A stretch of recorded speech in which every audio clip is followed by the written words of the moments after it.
Good morning, everybody, and welcome to The Art as Well. My guest this morning is a well-known photographic artist.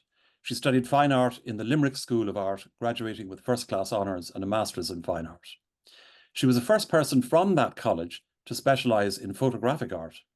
In fact, one of her lecturers has subsequently become one of her best collectors, so she loves her work. 12 years ago, her life changed when she suffered a spinal injury, which set in train a series of operations, 9 in fact, and since has still left her with chronic pain and mobility issues. But despite this, she's channeled these negative energies into a positive tour de force, creating extraordinarily powerful images as a photographic artist. So let's go straight to Clonsilla in Dublin and say hello to Amy. Good morning, Amy. How are you? Good morning, everyone. Good morning, Alan. Thank you so much for inviting me to be interviewed for your wonderful channel, The Art as Well. Not at all. My pleasure. Really happy to be here. My pleasure. So where exactly are you in Dublin? You're out in the I'm wide living countryside, yeah? in Dublin 15 in West Dublin. It's Yeah. I love it here because it's a very rural, and Mm-hmm. I've always been interested in nature, as I grew up with my parents and my sister Mm-hmm. in County Clare, and we have a collection of animals. We're like a little bit of a sanctuary here. Yes.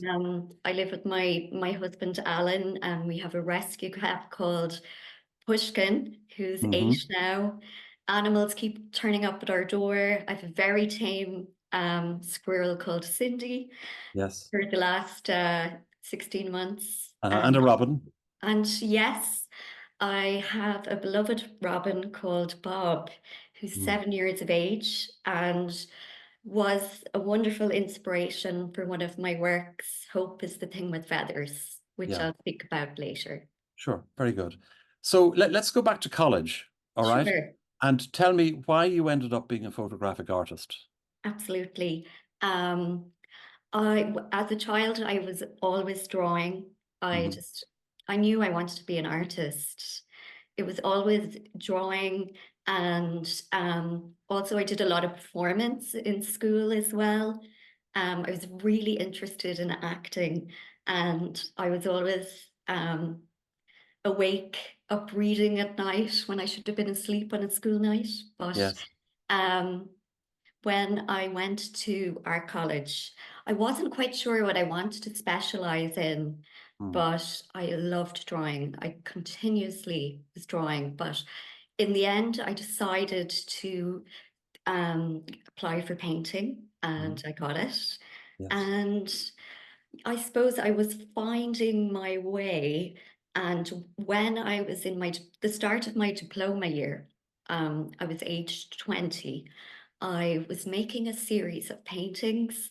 They were very pop art based, and they were based on my personal experiences as a young woman Mm. navigating life in the 1990s. Yes. Yes. And it was quite a difficult time for women. Things have obviously pro progressed really positively Mm-hmm. in terms of um, gender equality. There is a way to go, but it has improved so much. But I think it's also brought up other issues amongst women in terms of what is expected of women today. You know, Absolutely. because the things have changed so much. I mean, I remember in my former career when I started out, which would have been going back to the 80s, Yeah, um, on my own, most of my 90% of my clients were men, yeah, possibly 95 even. And by the time I retired from that business, 90% were women. So there's been a yeah. complete change. There has. It's been, there's so much expectations now on women, which Yeah. is wonderful in terms of equality, but it's difficult as well.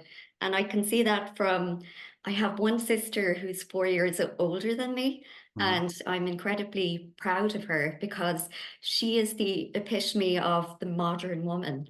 She's a corporate solicitor.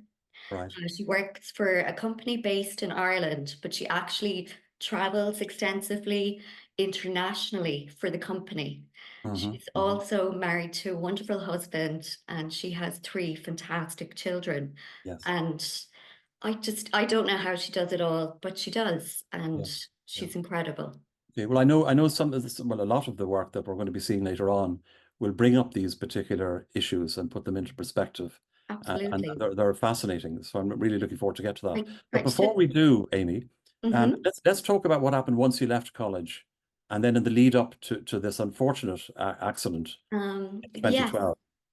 Well, in college, I ended up specializing in lens-based work. My tutor, Anya McGillicuddy, she was fantastic, and Bob Baker, they really, initially I was taking photographs to inspire my paintings and to work for my paintings and collages. But I did a master's as well in 2002. I got a first class honors degree, Yeah, and fantastic. it was quite revolutionary in the painting department. As you said earlier, I was the first artist student to specialize in lens-based work. And Yes, photography has always been in my family as well. From my dad, he taught me so much technically yes, about yes. photography, and his father was wonderful at photography as well. And dad used to photograph myself and my sister when we were growing up. Hmm. And my sister wasn't as into it, but I loved the performance of it. And, we would make up scenarios in Limerick and traveling in Spain, Yeah, in the south of Spain where my parents lived. But I yes. did my master's in 2002 Hmm. because I got my first class honors degree from my degree show was all photography based on my own personal female experiences about that time. Yeah. And I was 22 when I went into the interview for the MA, and I was interviewed by 8 members of staff, Hmm. Yes. and I got it, and I was so happy. It was the best thing I ever did. It really was. And tell us about your thesis. Yes, I'm very proud of my thesis. It's 20,000 words. I'd say like a 20,000. prized possession. Janie Macros. Let's have a look at the cover there. Representations of women within contemporary visual arts and culture collection. Oh, excellent. Yeah. Yeah, there was a lot of work and reading. I did a lot of reading into Susan Sontag, John Berger, Judith Butler about performing identity, about the possibility of the female gaze, Yes. and Laura Mulvey, of course. And I absolutely love the book, The Beauty Myth. That was the first post-feminist book that I ever read, was The Beauty Myth by Naomi Hmm. Wolf. Yes. Okay. And what was it about that particularly attracted you? Well, I find as a visual artist, a visual photographic artist who uses performance, Hmm. that my personal experience really motivates me to create conceptual visual art. And I remember when I was 15, um, a relative, I won't say it wasn't my parents, they are the most amazing people ever, but just a relative said to me one day that, "Oh, you look really plump." And I Hmm. just got fixed. I was 15 years of age. I got really fixated on that word. And I was 8.5 stone at the time, which is, I wasn't, I was completely normal weight. Hmm. Hmm. So I didn't realize it at the time, but this was a perpetuation of misogyny and body fascism. Yes. But I was so confused, and I started skipping breakfast. I would throw my lunch away at school, and I would eat one apple and a pack of Polo Mints a day. And I would eat one Polo Mint per hour. And I'd have a few bites of dinner, maybe push my plate around, and mum and dad didn't notice. I Hmm. did it Hmm. really Hmm. well because I'm very good at hiding things, being Yes. a natural performance artist. Sure. And eventually my mom saw me undressing in my room, and she's like, oh my God. And she brought me to the doctor, and there was no counseling back then. No. There was no supports, but my mum is an incredible woman, and she got me through the experience. And she used to buy me these delicious yogurts. And Mm. yeah, it was a difficult time because my dad's father died at the time, and we were all in a cycle of grief because my dad's parents were a very paramount part of our life. Yeah, yeah. No, it's interesting because going back to my other point originally about how things have changed in the workplace in terms of women taking on Yeah. jobs that were traditionally men. I Hmm. was interested in this book that you mentioned, the Beauty Myth, Oh, and yeah. that's by Naomi Wolf. Am I right? That's Yeah. correct. Yes. And I did a little bit of research, and I just read a tiny bit Wonderful. about it, sort of explaining about it. And I think it's worth mentioning here. It Yes. says the basic premise of the beauty myth is that as the social power and prominence of women have increased, the pressure they feel to adhere to unrealistic social standards of physical beauty has also grown stronger because of commercial influences on mass media. This pressure leads to unhealthy behaviors by women and a preoccupation with appearance in both sexes, and it compromises the ability of women to be effective in and accepted by society. It goes on to talk about, this is a result, or this is resulting in a huge increase in eating disorders and the cosmetic surgery business, which has become ginormous.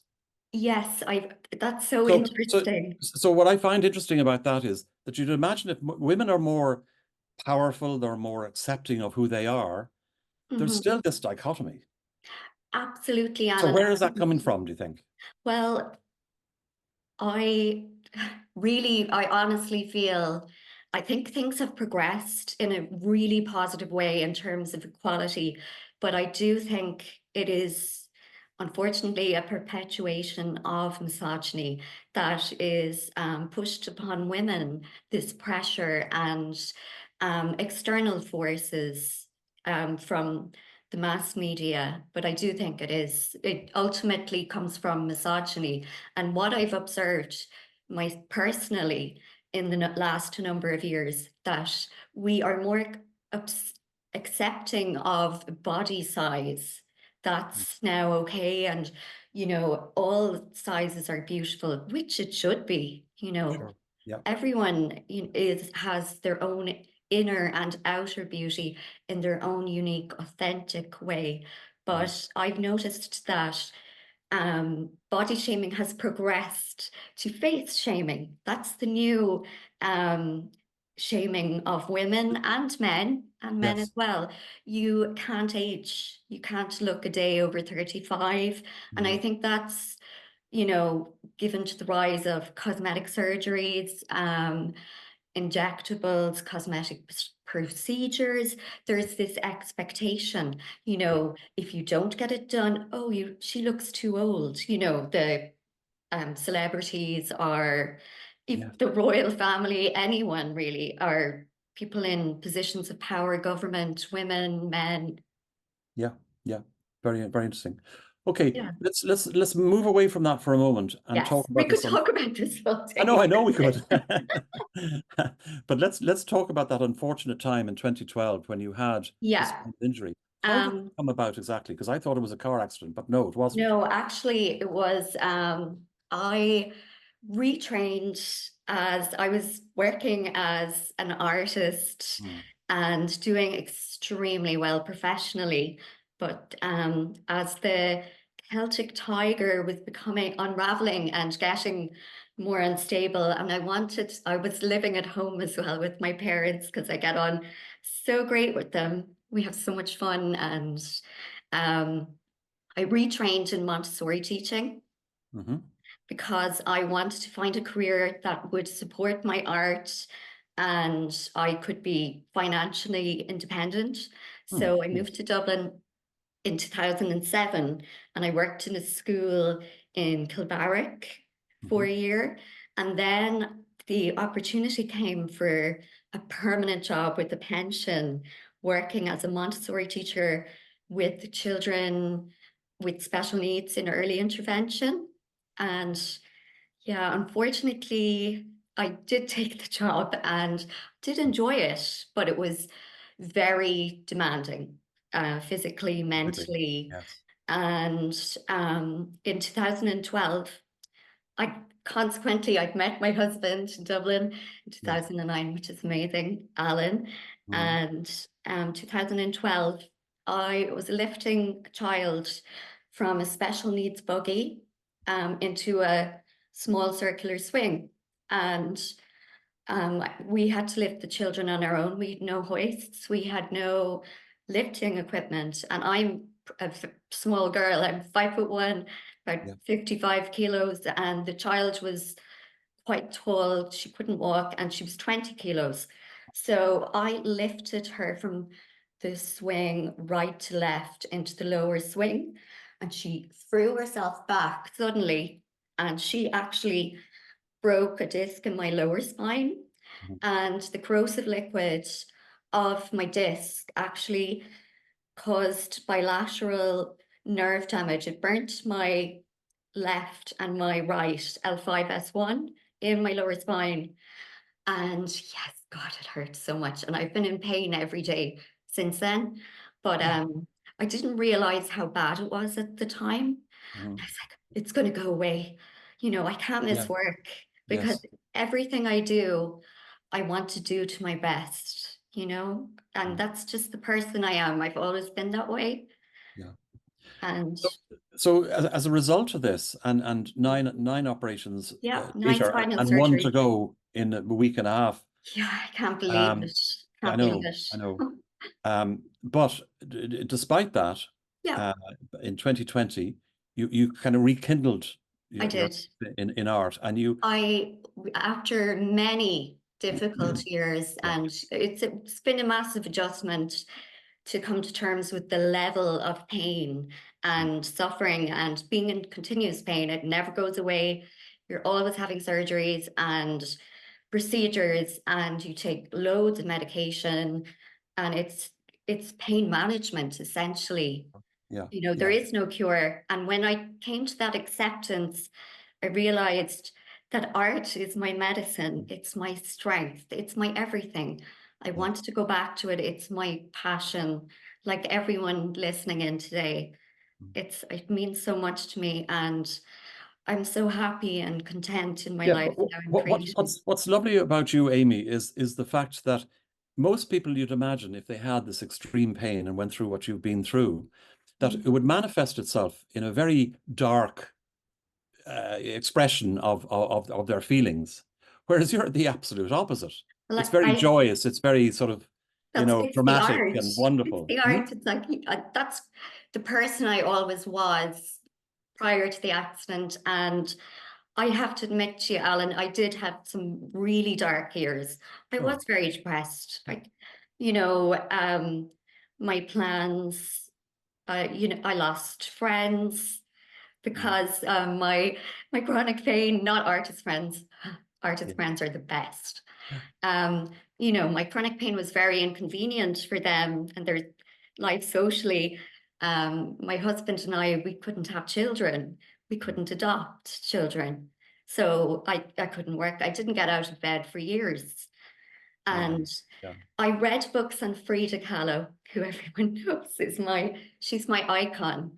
Yes. And to be back making art and um, getting support and friendship from and encouragement from the arts community in Ireland, it means everything to me. Wonderful. It's given me a reason to get up in the morning. It gives me drive, passion, and I'm ultimately very grateful for the recognition that I'm receiving as an artist. Well deserved, Amy. Well Thank deserved. you. Thanks, Let's Alan. go straight and look at some of your work because I'm looking. Okay, this is Transitions, which I made in 2002 and I exhibited in Eva. And I just like to mention one small thing.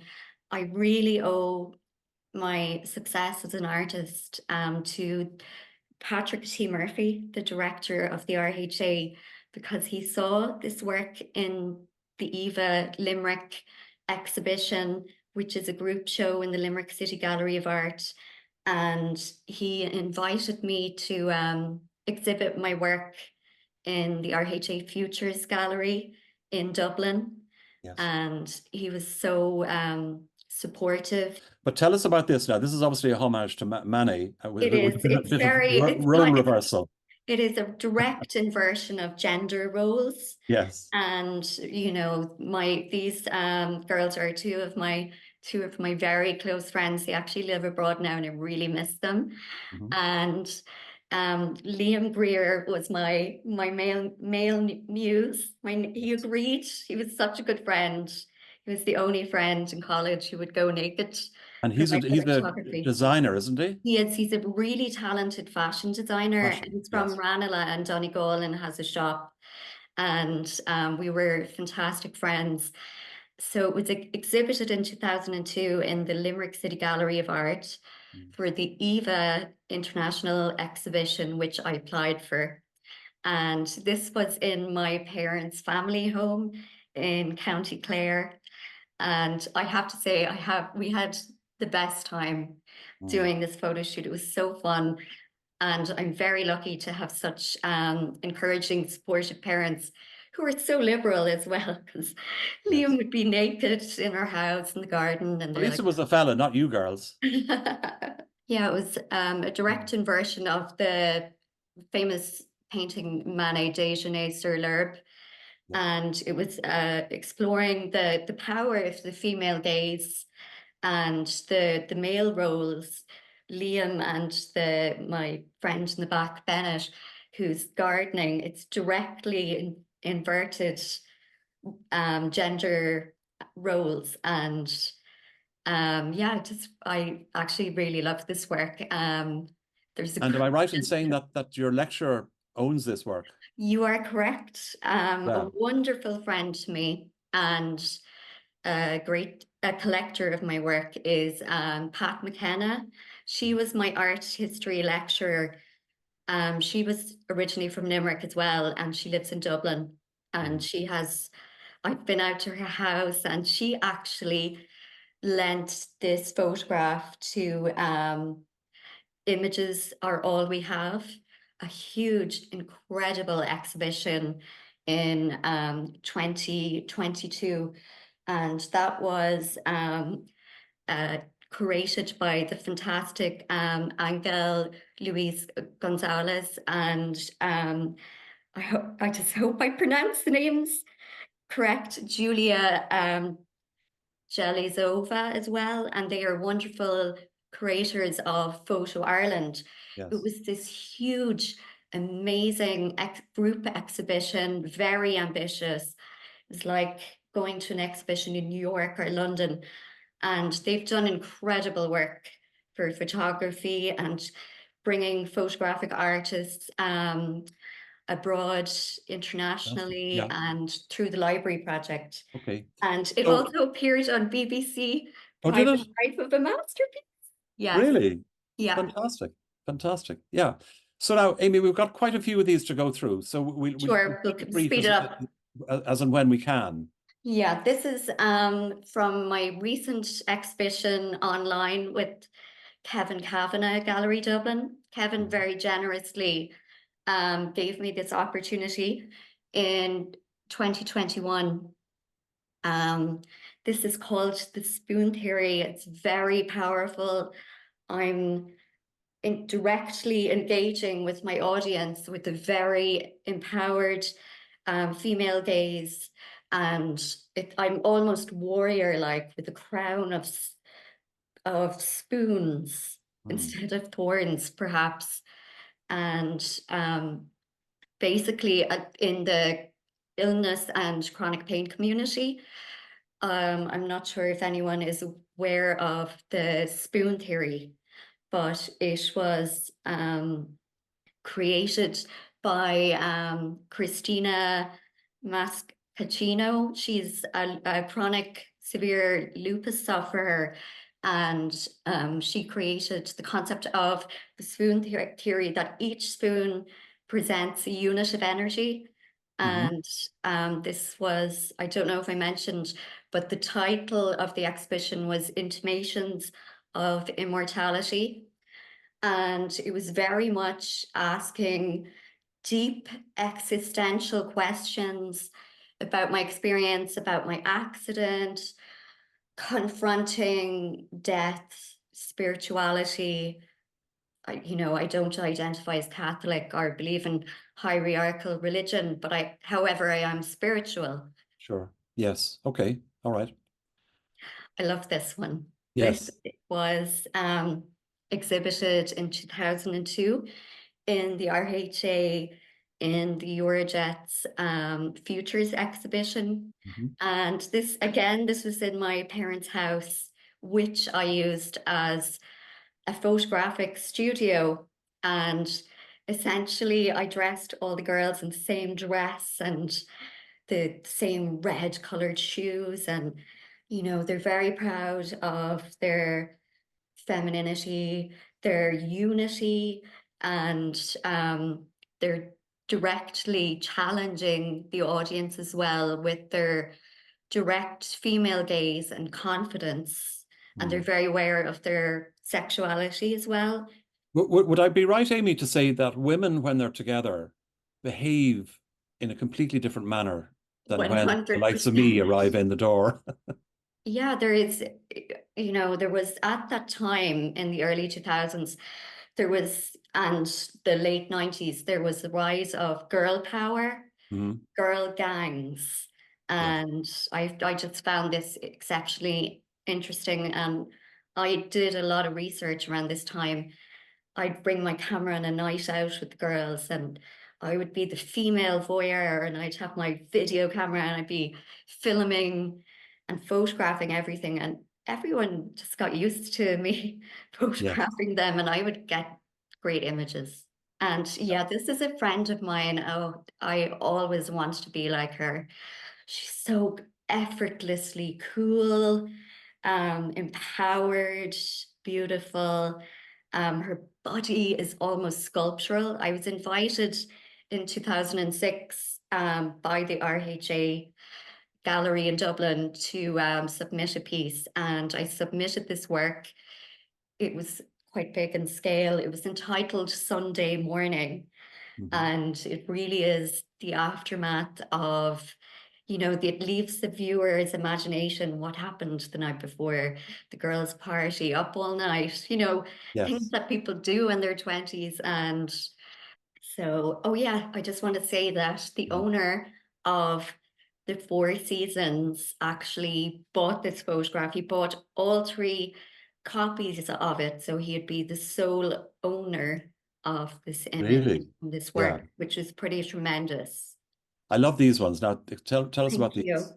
I do really love these works too. These are some of my more recent works in the RHA. After an absence, this was in 2021. I hadn't exhibited since 2006 in the Royal Hibernian Academy, and I put in three different pictures and they all got selected, which I was so elated and energized and delighted when I got accepted, because Mhm. this really was the continuation of my comeback to art and Yeah. myself ultimately. Yeah, this Yeah. is I love this one. It's called After Eve. Mhm. And my work now, yes, I am a very empowered woman. I am confident, and I feel confident in expressing my sexuality as well. Something I felt was ultimately suppressed for all women by the control of the Catholic Church. But this is my interpretation of a modern Eve. So it's a Yes. softer confidence, but it is a very confident woman. Mm. And the branches and the flower crown, it's like almost iconographical. And it's about my connection, my deep connection and love to nature. And the snake again is the metaphor and the visual symbolism of Eve in the Bible, and this luscious apple. And I always wondered as a child when we did religion constantly every day and church and going to mass, and why was Eve second? Why can't Eve be first? And there wasn't enough representation of women in the Bible. Yes. But this is my expression of me as a modern Eve, And essentially. Amy, do you create these wonderful creations like your headdress there? Do you do that Um, yourself? I do create some of them, Mm. and then I do make a lot of things. And some of them I do source from vintage shops, online, secondhand, and eBay is great as well. And I Yeah. kind of arrange things. Like I'm quite meticulous in my preparation. Like Mhm. nothing is to chance. It's all um, it stems from my conceptual idea to costume to makeup, and I have everything pre-set up here in my house in Clonsilla is my studio. And Yes. I do a lot of work from bed actually because of my spine Mhm. problems and pain. So I actually put on my makeup in bed, get dressed in bed. I can work on Photoshop on my laptop in bed, apply for Hmm. exhibitions. Yeah. So, but physically, when you're taking photographs, have you got one of Yeah, these leads that you press a button, do you I put it on a timer or actually what? I use a Fuji XS10 camera, Mhm. and there is an app that I have on my phone. So I trigger the self timer on my phone, and that triggers the camera. And I Oh, have brilliant. Oh, Yeah, that's clever. so I just set it up it's set up on the tripod. That's kind of the way I've always worked. Yeah. And you can see on your phone what you're seeing, what the camera's seeing. Exactly, because I Brilliant. mean, it's my work and I need to be in control. I work in front and behind the lens, and that's how I create my very own visual language. It Yes. wouldn't be my work if somebody else took Hmm. the photograph. Yeah, This I is understand. Sakari Care from that series in 2021 in the RHA Gallery, Dublin. I love this one also. It's very much referencing the love I have for Frida Kahlo, the artist, and the deep connection I feel with her. But Mhm. also, it's very personal. It kind of expresses the innocence and shock of when I first went through my accident. It was almost like the sacred heart Mhm. of Mary or Jesus or one of the saints. And Yeah. I made this heart with some of the medication I have to take daily. There's so many to try and stay on top of my pain. Yeah. And I suppose my accident really was a change in me. It really was, this was representing the loss of my innocence. I just changed as Yes. a Yes. person. Yeah. Very, very good. I love it. Yeah. Thank you. And this one is Aera. Mm. And I also really like this one. I forgot to mention that I made these works actually during the lockdown, which was a really difficult time for everyone in terms of social isolation and uncertainty.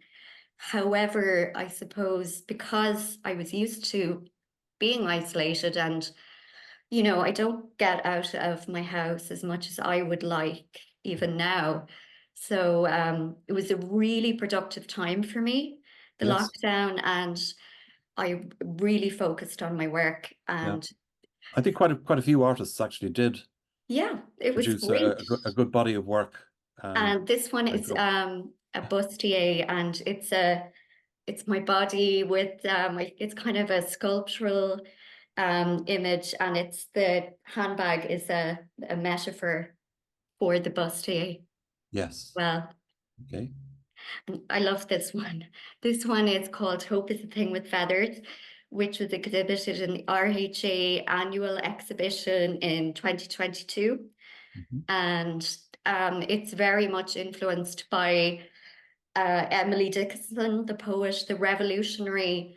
American poet. I love her work. She is my favorite poet. And it's also about my authentic experience as a person. I'm such a maternal person. I have been since I was 2 or 3 years old with my baby dolls and my kittens. But yeah, I would have loved to have been a mother, but it wasn't meant to be. I have my art, I have a great husband and my family, which I'm so grateful.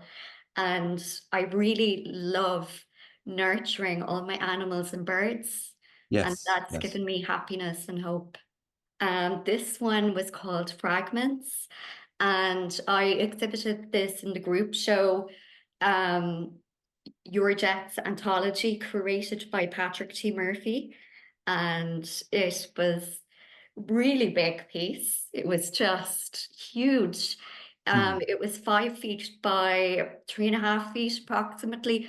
So it's very large scale Yeah. on Diabond. And as you walked up the stairs, wish I could do that now, but as I walked up the stairs on in the main gallery upstairs in the RHA, I loved the way they that Patrick and Ruth Carroll, Mm.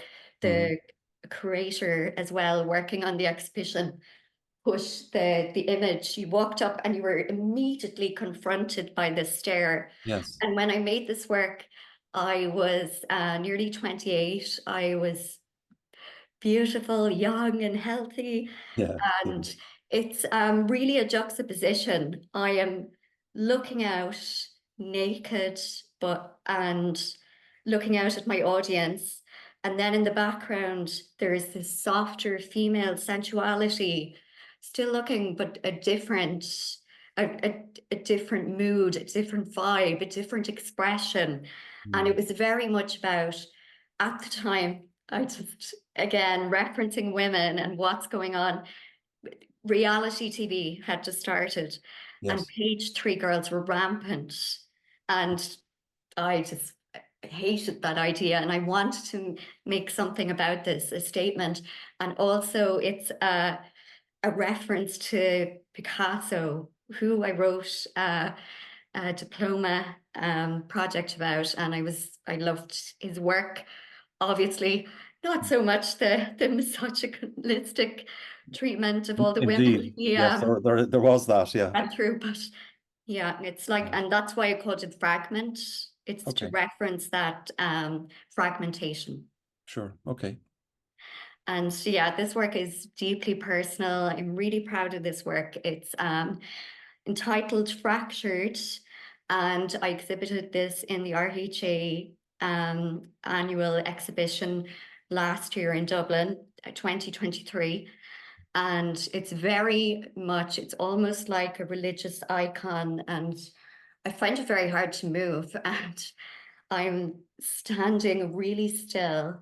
And it's about the sensation of pain every day. And it's Yeah. almost referencing religious iconography, and as well as that, it's referencing my deep connection with Frida Kahlo, because she suffered so much during her life and experienced catastrophic accidents and overcame so many obstacles. And she made work from bed, and she really was such an influence for me.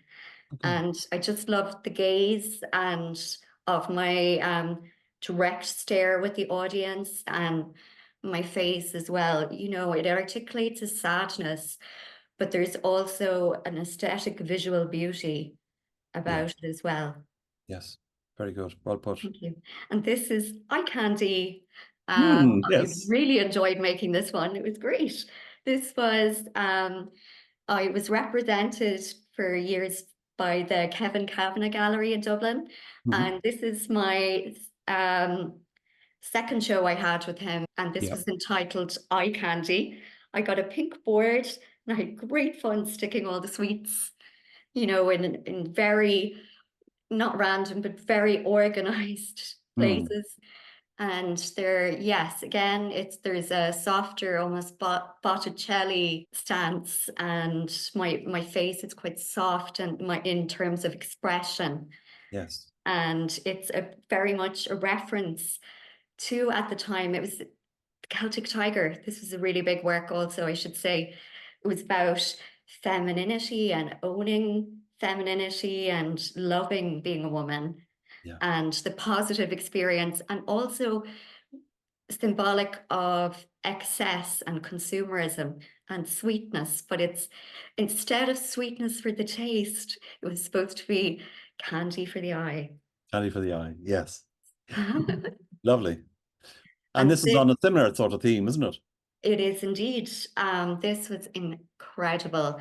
I won I won a prize in the RHA Gallery in 2003. I won a bursary entitled the Elizabeth Fitzpatrick Travel Bursary, which enabled me to travel to New York, which is something I always wanted to do.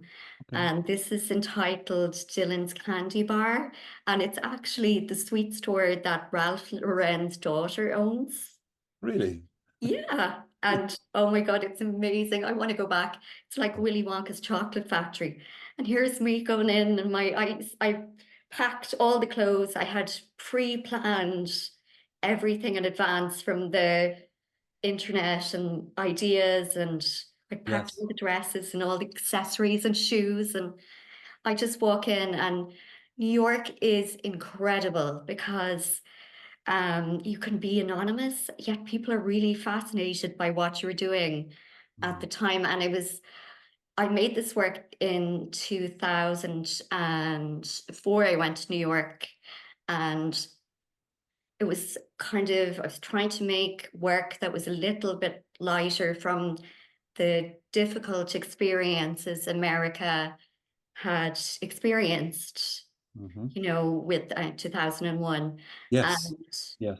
9/11. and this was actually exhibited in the RHA in 2005, and also in the Limerick City Gallery of Art as part of my solo exhibition, Fantasia in NYC. All right. Okay. Um, I just briefly wanted to mention this work, it's Candy Stripes, and it was part of a group exhibition, Contemporary Art from Ireland. Yes. And I didn't know all the artists at the time I went. I knew Geraldine O'Neill and RHA member, and from the Kevin Kavanagh Gallery, incredible portrait artist, and also Dermot Seymour. But I met Abigail OBrien, who is the current president. She was Yes. in this exhibition with me as well, and she's the first ever female president. So the first time I saw her work was in 2002 in Eva. She made a work how to butterfly a leg of lamb with Mary A. Kelly. Hmm. And my mum and we just thought, wow, this is revolutionary. This is incredible. It was the best work we'd ever seen, conceptually, visually. They brought women and the domestic work into the most powerful, visually magnificent work through photography and film. Viewers of the art as well will be familiar with that because we've had both Mary Kelly and Abigail Yes, O'Brien, and and we I see. really enjoy watching Yeah. your interviews. Yeah. Yeah. Thank you. Okay, let's move on. There's just a few left. Yes, this is Bacchanalia. Um, I made this in my mum's friend's house, and it was a friend that I was working with at the time, part-time as a makeup artist in Mhm. Brown Thomas to supplement my work. And this is my friend Gulnaz, and again, it's about the powerful female gaze and femininity and beauty, and essentially owning it. But she's very confident, yet a wonderful, caring, loving person. And I think that really comes across in this picture. Yeah. And I made this in 2003, and it's Mhm. actually in the Limerick City Gallery of Art. They bought this for their permanent collection. and is exhibited recently, actually, in 2020 in the Limerick City Gallery of Art as the Connections Yes. exhibition. They exhibited all the work from the permanent exhibition, and that really was a catalyst for me as well And to is get this a back large work? to, yes, this How was large? exhibited in 2020 again. Okay. What sort of dimensions would this be now?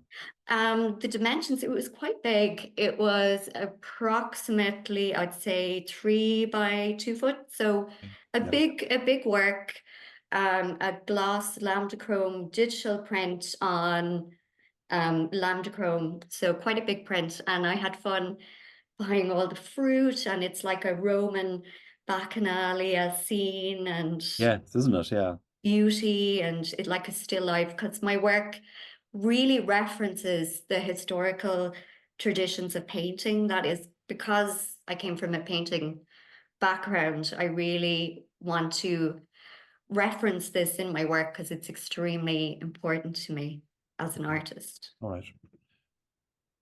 This is probably one of my most well-known works.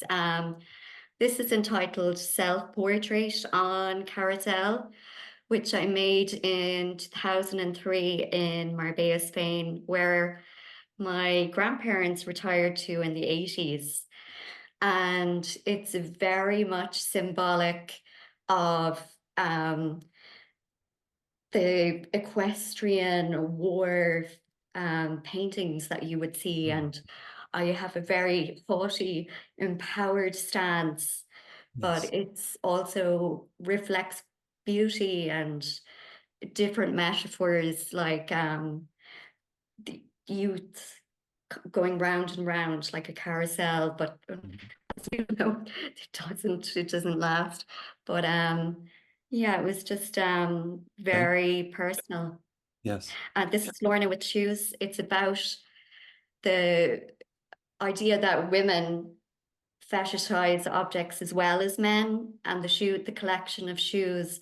We scrutinize and collect objects traditionally associated for men's pleasure for ourselves. Mm. And she kind of looks at the viewer directly like, oh, you're interrupting me. Yes, I know. I know. Yeah, my wife always calls these things works of art, never a handbag. It's never a handbag, it's a work of art. I I think that's maybe an think excuse for your the wife price. is right, Alan. I would agree. Now, this is the last one, and Mhm. it's very relevant to the present moment because these are the two that you've got into the RHA for this year. That's correct. Yeah. So tell us Um, about both. Let's start with the iron. yes, well, I'm so delighted to be selected again. It's for me, I work towards it every year. It's to get into the RHA annual show is like the holy grail, Mm. pardon the pun. But Yes. the first one is irony, and it's a metaphor, the reflective surface for a mirror. And it actually is an iron that my mum owns that she very kindly gifted to me, that she bought from the Brawn factory when it closed down in Limerick in 1998, because it's actually very difficult to source an iron with a mirrored surface. Is it? And Hmm. I've always Hmm. been completely fascinated by it. And it's almost a continuation of my personal story from last year, from Fractured. Mm-hmm. Irony, I'm wearing the same iconic headband. Um, and I'm naked, which I am in a lot of my photographs, because again, it's a reference to being educated through Catholicism and being taught that the female body is somehow, oh, something we should be ashamed of, and I don't think it is.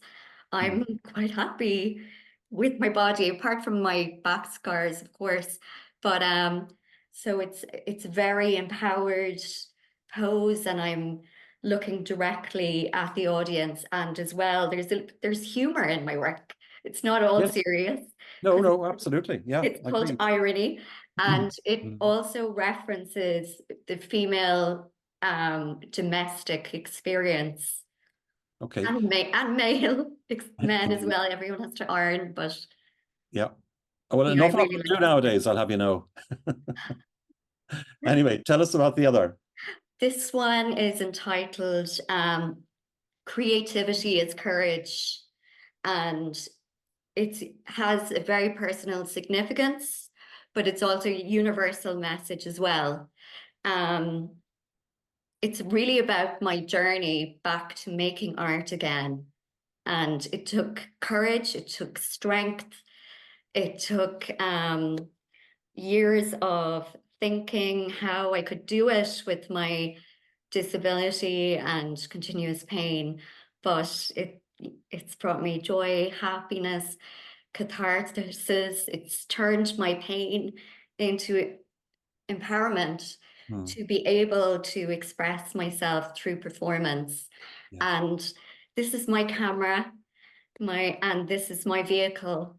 Hmm. And I work behind the lens and in front of the lens as well. And I create my very own visual language. And I'm looking directly at the viewer and visually articulating this, I hope. And the dress as well has the spine, the rib cage, the Sacred Heart. It's iconic. It references Frida Kahlo, religion. So it's multifaceted and also touches on historically women were, going back centuries ago, women were excluded from the historic tradition of painting, Hmm. of everything really. Yes. Yes. Okay. So that was fascinating. Thank Amazing, amazing you. work, Thank you. and very, very Thank you so powerful. much, Alan. I'm going to go straight because of time. I'm going to go straight to unmute people and let them ask questions. There's a few written, but I'll come to those in a second. Yeah, Wilma said, but I think you mentioned it. Are you inspired by Cindy Sherman as well? I love Cindy Yeah, Sherman. She is one yes, of the first artists that I looked at when I aged 20, and when I started photographing myself. I just think and I love her now. I followed her entire career. And when I was over in New York, I went to a Cindy Sherman exhibition did you? out Yes, in MoMA, and I have the catalogue, and it's one of my treasures. fantastic. Dahi Magner says, well done, Amy. Amy's work is at the Ranelagh Arts Festival today. Hi, Dahi. IMVA Virtual Reality Gallery, 12 to 3 p.m. Thanks. Gillian, your photography is amazing. That's my daughter. Oh, thank Miriam, Amy, you. your work is so powerful and inspiring, and you're such an intelligent and beautiful person. Well, thanks, Miriam, and you're amazing. I love your work. Likewise, you're so inspirational and so talented, and I'm really excited to see your work next week. The Partnership Indeed. Day, it's going to be amazing. Indeed. Okay, so look, we'll open it out now to anyone who wants to say anything in person. So don't be shy. Yes, Yvonne. Yeah. Hi, can you hear me? Perfectly. Good. Hi, Amy. That was fascinating. I love when I get excited by hearing somebody's story and background and process. And I just wondered, because Frida Kahlo is an icon of mine as well from way, way, way, way back. Mm. And have you ever been to Casa Azul? I haven't, but it's my ultimate dream, if Yvonne. Okay. I really, Well, really. Amy, it has taken me 70 years to get there, but I got there in November. I remember you Yeah. messaging me. Yes. Oh, did I message you? Because I just said the connection Yeah. was great. So it is the ultimate It's my music. dream. It's going Yeah, to happen. it was more than what I would have expected from it. It was just really, really beautiful.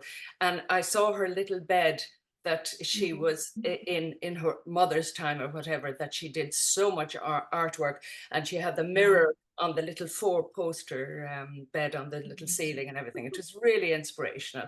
So you were a continuation of that inspiration. That's all I wanted to say. I would Very good. love, Yvonne, ideally, I'd love to apply for a grant for the Arts Council, and Alan would help me with, because I can't lift, I wouldn't be able to carry anything. He'd help me bring the wheelchair, carry the costumes for me, and I'd Yes, love to go so much. yes. I know the travel would be difficult because it is a long journey, but I think we'd have to go for a period of time, ideally, so I could recover from the traveling, maybe 3-4 weeks. But exactly. it's the ultimate dream and goal. Well, it Well, was Amy, knowing you, I'd say that'll be, once you set your mind to it, that's it. It is like tunnel vision, Alan. Yeah. Okay. Listen, Yvonne, best thank of you so luck. much for that. Thank you, Yvonne. Thanks. Yeah, where's Dad? Ivan, no, he's on. Here he is. Hello, Alan. Hello, Amy. Hi. Hi, Dad. Amy, I have to admit, I didn't know you were so knowledgeable about art. And you've educated me in a big way. Really? Delighted to see Alan interviewing So you. lovely. And it was emotional to see you. Aw, you're gonna make me emotional, Dad. Ivan, that's very good of you. Thank you. Oh, Dad, thank you. That's lovely. Claire Halpin says, super presentation, Amy. So interesting to hear the background process and the references to creating your work. Oh, thank you, Your Claire. braveness and drive is inspiring. Oh, thank you. Claire is an amazing artist and such a great friend of mine as well. I met her at Michelle's opening She's on wonderful. Thursday. Well, I met her again. I've met her a few times. Ivan, thank you so much for that contribution. Thank Anybody you. else before we go? No? Okay. All right. We leave it there. Amy, thank you. Oh, You're Alan, such an inspiration to everybody I just who's hope- facing any difficulties in their lives, you know? I hope that I can inspire other people who have a disability Yeah. and chronic illness that it is possible to create art and be an artist. And I love the way that art brings us all together as a community, and also that art is eternal and art lives on. And I think that's a beautiful and really special thing. And thank you so much for the opportunity. You're a wonderful person, incredible artist, and it's been a privilege to speak to you and a privilege to speak to everyone here. Thank you for attending. Thank you. and Thanks very much listening. indeed. And absolutely, thank you everyone for watching this, and those who are going to be watching the future on YouTube. Just to let you know before we go that next Saturday is National Drawing Day. So pick up that pencil and do what you've been promising to do. So that's next Saturday. I think there's something on in the Arts Club, but in most galleries, there's some sort of exhibitions of drawing or life drawing or something like that. Now, my next guest is Michelle Harton, and that's on the 25th of May. And she is somebody I saw at the Contemporary Irish Arts Society had an exhibition recently in the BDO Ireland HQ in Baggot Street. Very, very interesting exhibition. A lot of new people that I had never come across, one of which is Michelle. And you know that feeling when you go into a room and you see somebody or something at the distance and your eyes just focus and you say, excuse me, everyone out of the way, I'm going there. That's the sort of impact her work had on me. And I think you'll enjoy her work. Can't wait to see her. So that's great. So listen, that's it. So again, thanks all. Amy, you're a star. You're an absolute treasure. And thank you so much for coming on the program. You've made it even richer by your presence. Thank you. I really appreciate that, Alan. And you're so incredible and so lovely to talk to. And I'm so grateful to speak to you and to all the art community in Ireland. And I'm just thrilled to be exhibiting. I can't wait to exhibit in the RHA annual exhibition and see everyone's work. It's so exciting, and the members' work, and yeah, that'll be a good day. So that's Varnishing Day. It's the best day of the year. Yeah. So. So if you're not going to that, the exhibition starts on the 20th of May, which is Monday week. Yes. So go along to that. Anyway, listen, we better go. Thanks awfully, everyone, for tuning in. I hope you enjoyed it. And don't forget, if you're watching this on YouTube and you haven't yet subscribed, hit the button. It costs nothing, but it does me a lot of good for some reason. I don't know why, but anyway, please do. Take care, everyone. Bye-bye. Bye, Alan. Thank you so much. Bye.